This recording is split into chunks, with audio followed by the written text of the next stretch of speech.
She forgot her Apple Watch at home. It lit up with a text from James, "Can't wait to see you again tonight." I set an alarm on the watch that said, "Busted." She got the notification while holding hands with him. I'm not a guy who usually tells stories online. But this one needs to be told.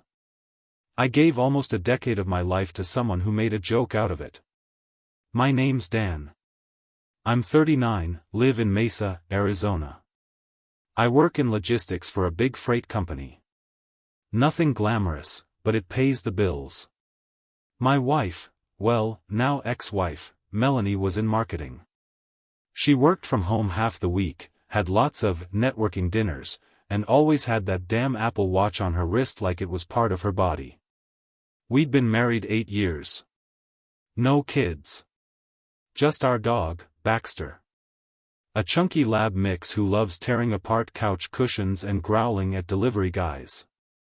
Our life wasn't flashy, but I thought it was good. I thought we were solid. Melanie and I met in Flagstaff. Work conference. We talked over drinks, danced to some cover band playing Journey and Bon Jovi hits, and next thing I know we're texting all the time. Dating. Moved in together a year later. Married the year after that. The first 5 years were honestly great. We did everything together. Weekend trips to Sedona. Sunday morning pancakes. Late-night backyard talks with a bottle of wine. She laughed at my dumb jokes. I rubbed her back every night while she watched reality shows. We were a team. Or so I thought. 2 months ago, on a random Wednesday, I came home from the gym a little later than usual. Melanie had already left for work. I headed into the bathroom to rinse off, and that's when I saw it, her Apple Watch, just sitting on the counter. I almost didn't touch it. I'm not the snooping type. But it lit up while I was brushing my teeth. The message glowed clear as day, "James, can't wait to see you again tonight." I stared at the screen for a solid 30 seconds. My stomach dropped like I'd swallowed concrete. I waited, hoping more context would pop up. Maybe it was a client. A friend. Someone joking. But no. That emoji, hell, that line, it said everything. She was cheating on me. I didn't blow up. I didn't scream. I didn't even text her. I just stood there, letting it sink in. Then I got smart. I opened the watch, went into the alarm settings, and set a new alarm. Label, busted. Time, 8:15 p.m., right when she'd normally be working late. And then I put the watch right back where she left it.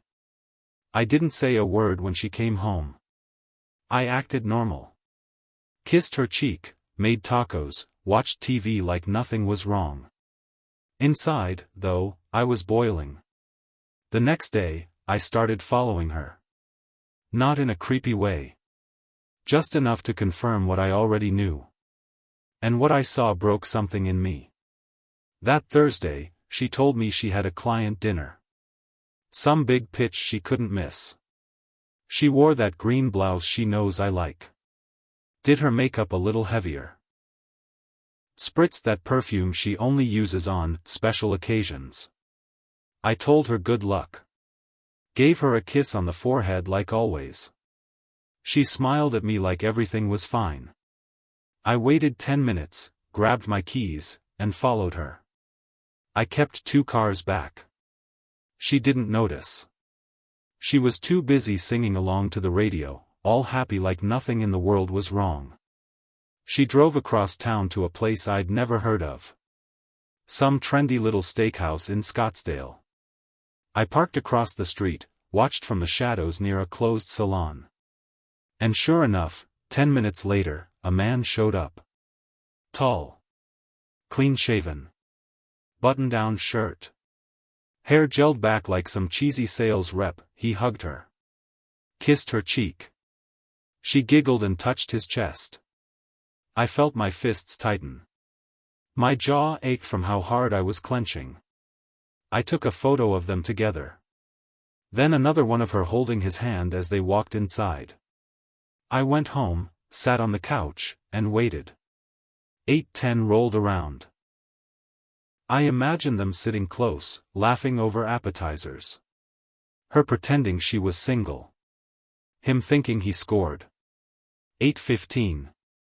That's when her Apple Watch, now back on her wrist, buzzed.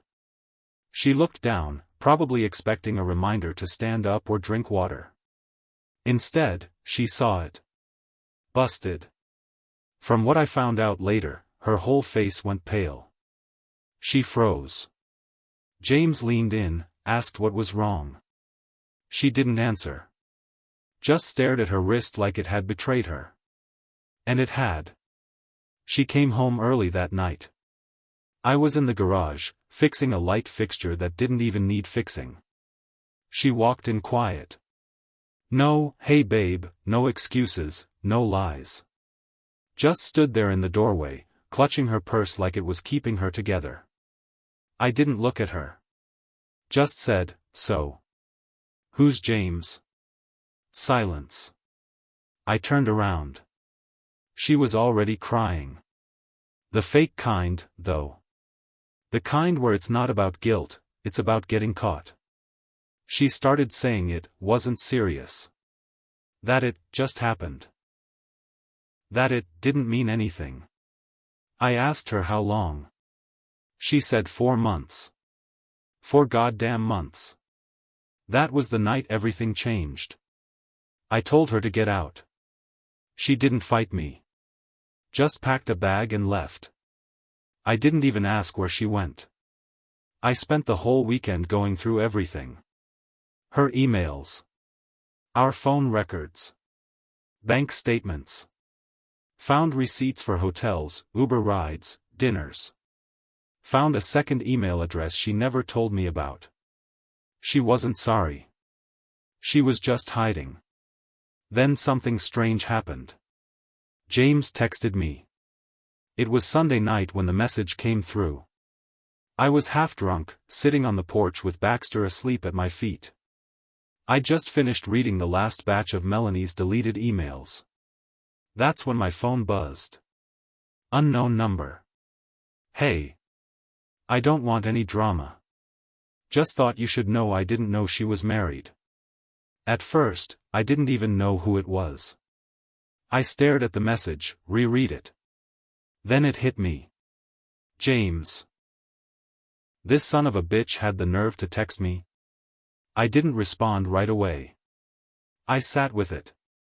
Thought about it. Then I replied. You knew enough to sneak around. Spare me the innocent act. His response came quick. Look man, I met her on Bumble. She said she was single. Said she just got out of a bad marriage. I didn't know you existed until she freaked out at dinner and stormed off. I wanted to smash my phone. But I kept reading. She told me she loved me last week. I thought she was serious. Guess I'm the idiot here. That's when it all started to make sense. Melanie wasn't just cheating. She was living a double life. She had made a whole separate identity for herself online. New email, new photos. Called herself Mel. Said she was 34, single, working in real estate. She wasn't even using her real last name. She'd been stringing him along like she was ready to move in with him. And she had me at home, fixing broken sinks and paying bills. But here's the twist. James sent me screenshots. Conversations where she talked about me, but not in the way I expected. She told him I was controlling, emotionally distant, and creepy. Creepy. After everything I did for her. After all the nights I picked her drunk ass up from her friend's house, or worked overtime so she could find herself and take time off. And that's when something inside me snapped. Not just about her cheating. But about how she was rewriting the story. Making me the villain in her little soap opera. I didn't want revenge at first. But now? I was done being the quiet guy. And I had a plan. I gave it 1 week. 7 days to set things in motion. I didn't yell. Didn't send angry texts. Didn't confront her in public. I just collected things. Emails. Messages. Photos. Her fake dating profiles. Screenshots from James. Copies of receipts from nights she said she was at work but was really in hotel rooms an hour from home. Then I called her boss. She worked remotely for a marketing firm out of Phoenix. Her job was secure, but that was because they didn't know half of what she was doing on their time.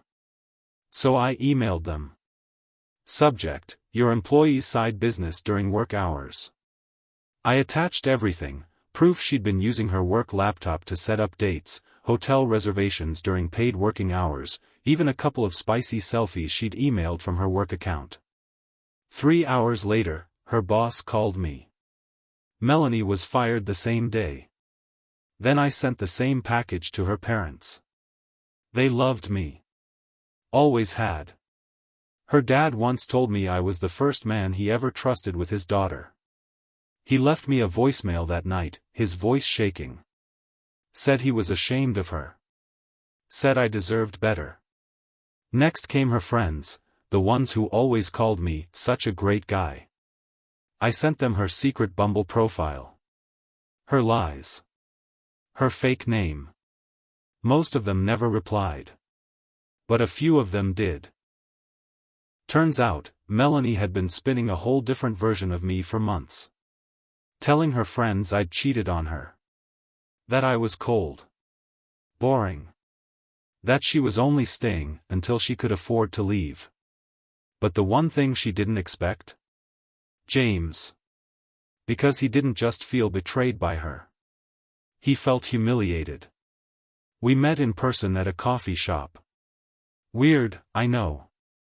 But he reached out. Said he needed to talk face to face. He looked rough, like he hadn't slept in days. He handed me a flash drive.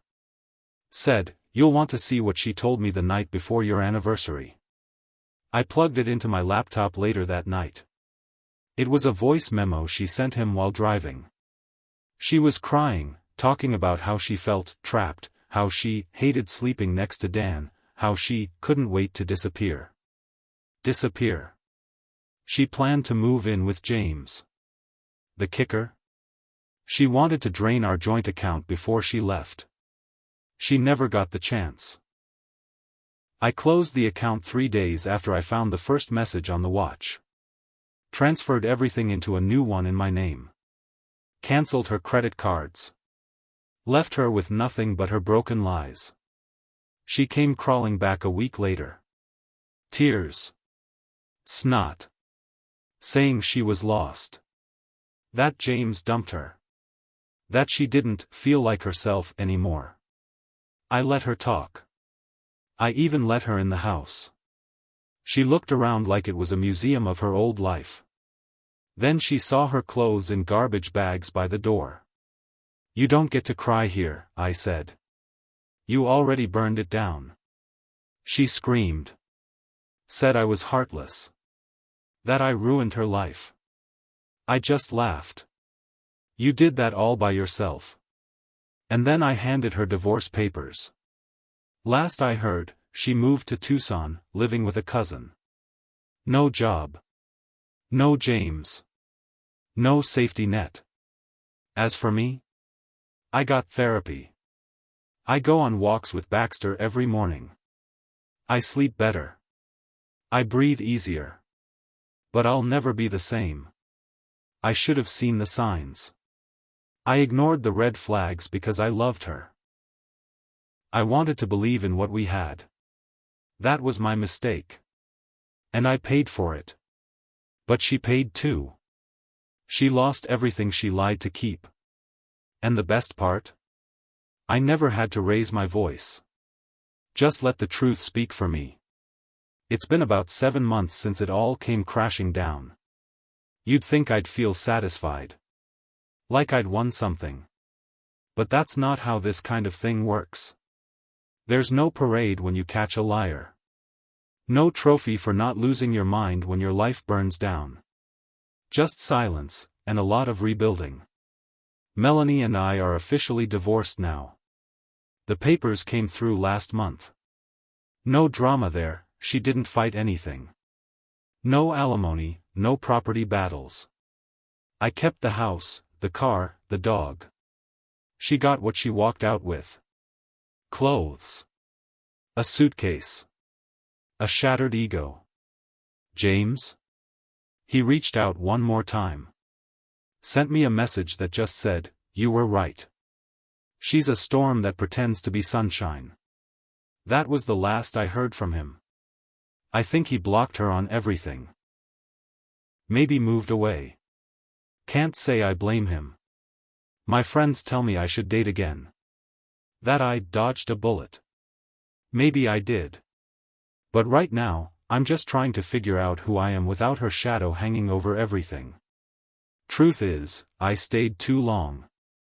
I ignored too much. Laughed off the cold shoulder, made excuses when the intimacy died, convinced myself that routine was love. It wasn't. What hurts most isn't what she did. It's that I stopped trusting my gut to protect someone who would never do the same for me.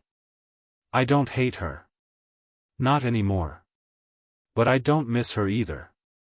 She taught me how deep betrayal cuts. And I showed her how sharp the truth can be. So no, I don't think I won. But I walked away clean. And sometimes, that's revenge enough.